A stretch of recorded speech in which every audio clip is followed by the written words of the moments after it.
بسم اللہ الرحمن الرحیم۔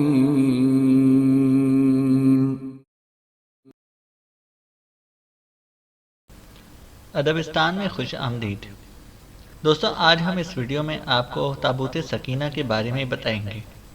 ویڈیو کو شروع کرنے سے پہلے اگر آپ ہمارے چینل پر نئے ہیں تو ہمارے چینل کو سبسکرائب کریں اور ساتھ موجود بیل آئیکن کو ضرور دبا دیں تاکہ آپ کو ہماری ہر ویڈیو بروقت مل سکے۔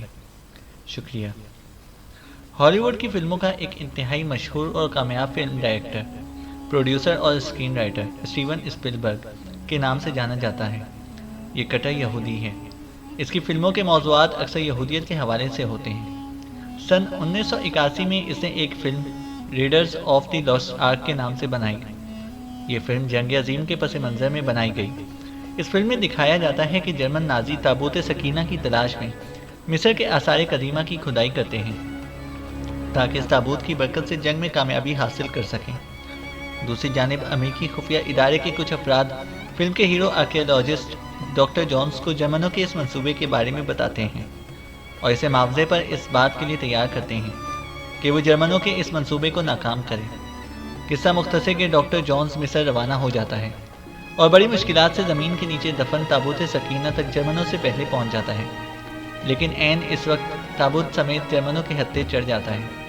جرمن افسران تابوت کو قبضے میں لے لیتے ہیں، مگر اسے اپنی حکومت کے حوالے کرنے سے پہلے اس کی اصلیت جانچنے کا ارادہ کرتے ہیں۔ ایک خفیہ جگہ پر اس صندوق کو کھولا جاتا ہے۔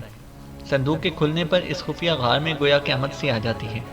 تمام فوجی افسران اور عملے کے لوگ جو اسے دیکھ رہے ہوتے ہیں، ان پر صندوق میں سے برآمد ہونے والی بلائیں حملہ کر دیتی ہیں اور آن کی آن میں غار میں موجود تمام لوگوں کے جسم پانی کی طرح پگھل جاتے ہیں، جبکہ ڈاکٹر جونز جو اس موقع پر اپنی آنکھیں سختی سے بند کر لیتا ہے وہ زندہ بچ جاتا ہے۔ وہ صندوق کو لے کر امریکی حکومت کے حوالے کر دیتا ہے، جو اپنی تحویل میں لے کر اسے انتہائی محفوظ جگہ پر چھپا لیتی ہے۔ یہ ایک مثال ہے جس کا مقصد اس صندوق یعنی تابوت سکینہ کی یہودیوں کی نظر میں اہمیت اجاگر کرنا ہے۔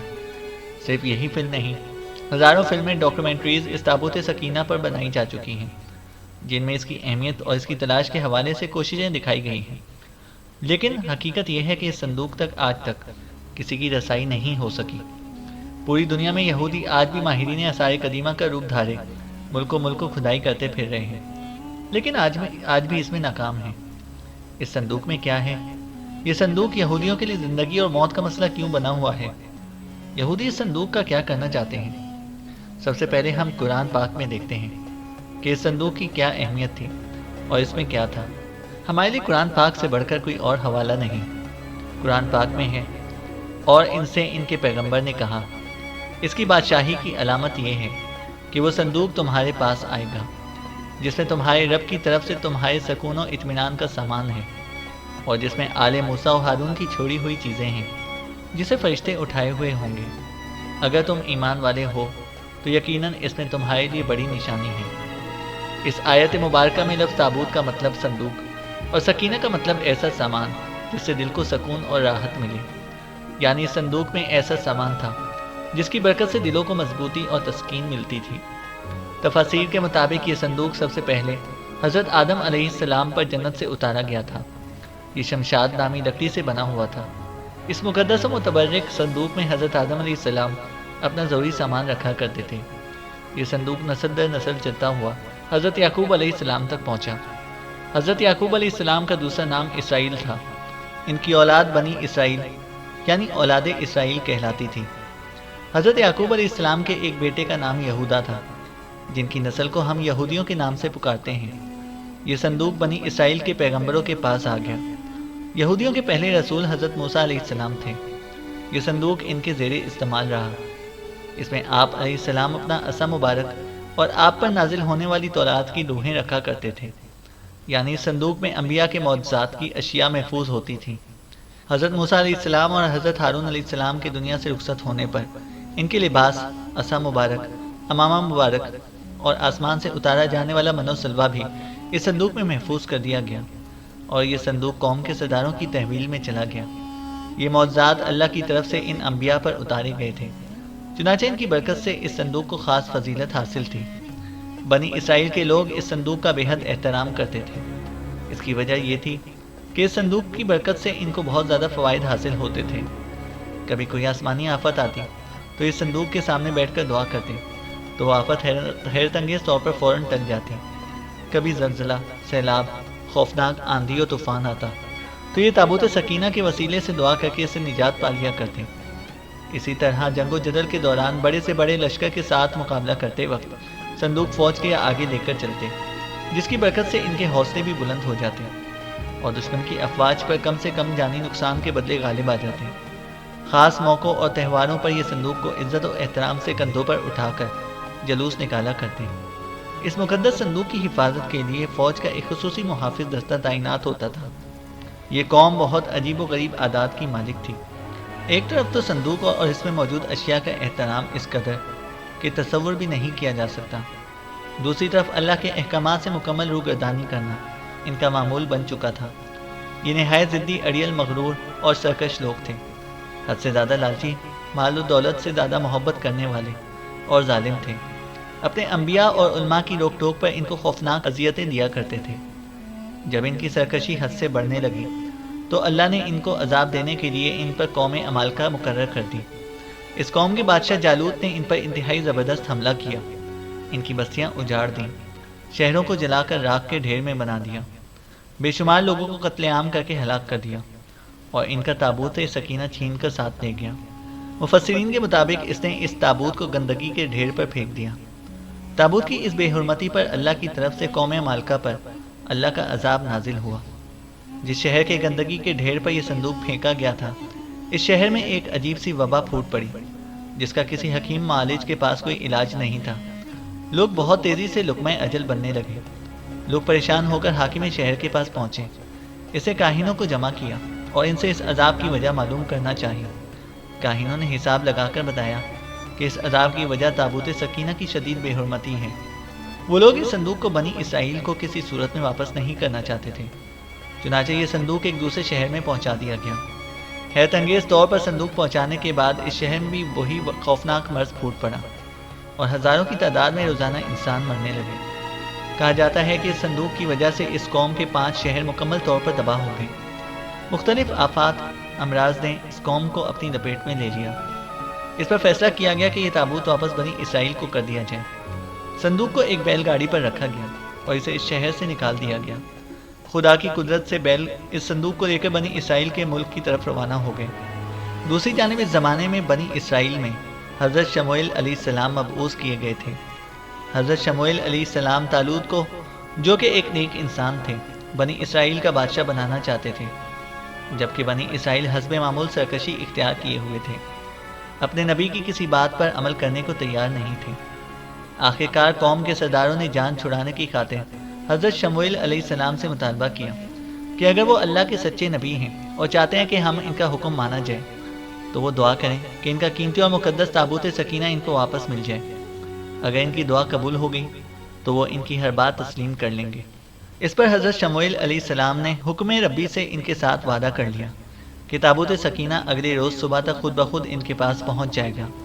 اس پر سرداران ان کا مذاق اڑانے لگے، کیونکہ وہ قوم عمالقہ کی غضبناکی سے اچھی طرح واقف تھے اور جانتے تھے کہ ان کے قبضے سے اس تابوت کا واپس ملنا ناممکن تھا۔ اگلے روز بیل گاڑی پر لدا ہوا تابوت سکینہ ان تک پہنچ گیا، جس پر حسب وعدہ انہوں نے اپنے نبی کا حکم مان کر طالوت کو اپنا بادشاہ تسلیم کر لیا۔ اوپر والی قرآن پاک کی آیت میں اسی واقعے کا ذکر کیا گیا ہے۔ تابوت سکینہ دوبارہ حاصل ہونے پر اس قوم کے حالات میں ایک بار پھر بہتری آنے لگی، لیکن ان کے اعمال وہی رہے۔ پھر حضرت داؤد علیہ السلام کا دور آیا۔ اس وقت تک یہ قوم خانہ بدوشوں کی سی زندگی گزارتی تھی اور تابوت سکینہ بھی ایک خیمے میں ہی رکھا جاتا تھا۔ حضرت داؤد علیہ السلام نے ان کے لیے ایک عبادت گاہ تعمیر کرنے کا ارادہ کیا، جسے ان کے بعد ان کے بیٹے حضرت سلیمان علیہ السلام نے بیت المقدس کے مقام پر عظیم الشان عبادت گاہ کی شکل میں پائے تکمیل تک پہنچایا۔ تابوت سکینہ کو خیمے سے نکال کر اس عبادت گاہ میں رکھ دیا گیا۔ اس عبادت گاہ کے تابوت سکینہ والے حصے میں سوائے انبیاء اور سب سے بڑے عالم کے کسی کو جانے کی اجازت نہیں تھی۔ حضرت سلیمان کی وفات کے بعد آپ کی انگوٹھی مبارک بھی اسی تابوت میں محفوظ کر دی گئی۔ جب حضرت زکریا علیہ السلام کا زمانہ آیا تو اس وقت تک یہ قوم اس قدر گمراہی میں ڈوب چکی تھی کہ اللہ کے پیغمبروں کی تذلیل و تحقیر ان کا معمول بن چکی تھی۔ ان پہ ظلم و تشدد ان کے لیے عام سی بات تھی۔ جب حضرت زکریا علیہ السلام کو زندہ آرے سے چیرا گیا اور بعد میں ان کے بیٹے حضرت یحییٰ علیہ السلام کو انتہائی بے رحمی سے قتل کیا گیا تو اللہ تعالیٰ ان سے سخت ناراض ہو گیا۔ یہ حضرت عیسیٰ علیہ السلام کی پیدائش سے 586 سال پہلے کی بات ہے کہ حضرت یحییٰ کے قتل کے تھوڑے ہی عرصے بعد عراق کے بادشاہ بخت نصر نے اسرائیل پر بڑا حملہ کیا۔ اسرائیل کی اینٹ سے اینٹ بجا کر رکھ دی، لاکھوں یہودی قتل کر دیے گئے اور لاکھوں کو غلام بنا لیا گیا۔ بیت المقدس کو مکمل طور پر تباہ کر دیا گیا اور اس میں رکھے ہوئے تابوت سکینہ کو قبضے میں لے کر اپنے ساتھ لے گیا۔ یہ وقت بنی اسرائیل پر تاریخ میں سب سے کڑا تھا۔ بخت نصر نے تابوت سکینہ کا کیا کیا یہ آج تک کسی کو معلوم نہیں ہو سکا۔ تابوت سکینہ ہمیشہ کے لیے یہودیوں سے چھن گیا، ساتھ ہی یہودی قوم، وہ قوم جو تاریخ کی سب سے بہترین قوم تھی، جسے اللہ کی لاڈلی قوم ہونے کا فخر حاصل تھا، اپنی بدعمالیوں کی وجہ سے ہمیشہ کے لیے اللہ کی بارگاہ میں ملعون ہو گئی، دنیا میں رسوا ہو کر رہ گئی۔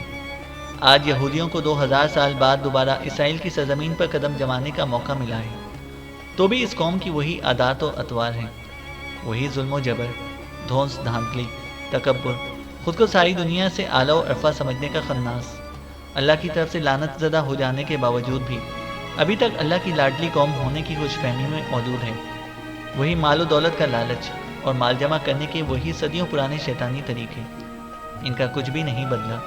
آج بھی اسی جگہ حضرت سلیمان علیہ السلام والی عبادت گاہ تعمیر کرنے کا جنون اور اسی طرح تابوت سکینہ کو دوبارہ حاصل کر کے ہیکل سلیمانی میں رکھنے کا بخار ہے۔ یہ آج بھی مسجد اقصیٰ کی مغربی دیوار جو ٹائٹس کے حملے میں بچ گئی تھی، ہیکل سلیمانی کی آخری نشانی سمجھ کر اس سے لپٹ لپٹ کر دھاڑے مار کر روتے ہیں۔ اپنی عظمت کے دنوں کو یاد کر کے رونا ان کی عبادت بن چکی ہے، لیکن ابھی تک نہ سمجھ ہیں۔ ان کے جنون اور ماضی سے لپٹے رہنے کا یہ عالم ہے کہ پورے کرۂ ارض کو کھود کر اس میں سے تابوت سکینہ تلاش کرتے پھرتے ہیں۔ ان کو اپنے مسیح یعنی آخری مسیحا کا بے حد انتظار ہے، جس کے جھنڈے تلے ایک بار پھر ان کو پوری دنیا پر غلبہ حاصل ہو جائے گا۔ اس ایک آنکھ والے مسیح یعنی دجال اکبر سے ان کو اس قدر محبت ہے کہ پوری دنیا میں اس کی ایک آنکھ کی نشانی کا پرچار کرتے پھر رہے ہیں۔ اس کی آمد پر متحد ہونے کے لیے کئی خفیہ تنظیمیں بنا رکھی ہیں جو اسے خوش آمدید کہہ کر اسے خدا مان لیں گی۔ تابوت سکینہ کی موجودہ جگہ کے بارے میں مختلف لوگ کیا سرائیاں کرتے ہیں، اس پر انگریز، عیسائیوں اور یہودیوں نے بڑی ریسرچ کی ہے، لیکن حتمی طور پر سارے ایک نقطۂ نظر پر متفق نہیں ہو سکے۔ لیکن جو سب سے قرین قیاس تھیوری لگتی ہے وہ یہ ہے کہ اس وقت یہ صندوق یا تابوت حضرت سلیمان علیہ السلام کے محل میں کہیں دفن ہے، جو فلسطین میں آج بھی گم ہے، جس کو یہودی کافی عرصے سے ڈھونڈنے کی کوشش کر رہے ہیں اور آئے دن وہاں بیت المقدس میں کھدائی کرتے رہتے ہیں۔ اس کے متعلق بہت سے نظریات ہیں اور خیال یہ ہے کہ تابوت اب بھی حضرت سلیمان علیہ السلام کے محل کے اندر ہی کہیں دفن ہے۔ کچھ کے نزدیک اس کو افریقہ لے کر جایا گیا تھا۔ ایک مشہور ماہر آثار قدیمہ رون وائٹ کا کہنا ہے کہ یہ مشرق وسطیٰ میں موجود ہے۔ کچھ لوگوں کے مطابق اس کو ڈھونڈنے کی کوشش انگلینڈ کے علاقے میں کرنی چاہیے، جبکہ کچھ اسکالرز کا ماننا ہے کہ یہ تابوت ایتھوپیا کے تاریخی گرجا گھر ایکسم میں پڑا ہوا ہے۔ ایک اور نظریہ یہ ہے کہ بحیرہ مردار کے قریب ایک غار کے اندر کہیں گم ہو چکا ہے۔ ایک نظریہ یہ بھی ہے کہ یہودیوں نے 1981 میں اسے حضرت سلیمان علیہ السلام کے پہلے محل سے کھدائی کے دوران نکال کر کہیں نامعلوم جگہ پر منتقل کر دیا ہے، جبکہ کھدائی کرنے والے یہودیوں کا کہنا تھا کہ وہ اس صندوق کے بالکل قریب پہنچ گئے تھے، لیکن اسرائیلی گورنمنٹ نے مسلمانوں اور عیسائیوں کے پریشر میں آ کر اس کی کھدائی پر پابندی لگا دی تھی، اس لیے انہیں یہ کام نامکمل ہی چھوڑنا پڑا۔ بہرحال کوششیں جاری ہیں، لیکن تاحال انہیں ناکامی کا سامنا ہے اور حتمی طور پر کچھ نہیں کہا جا سکتا کہ یہ تابوت کہاں ہے۔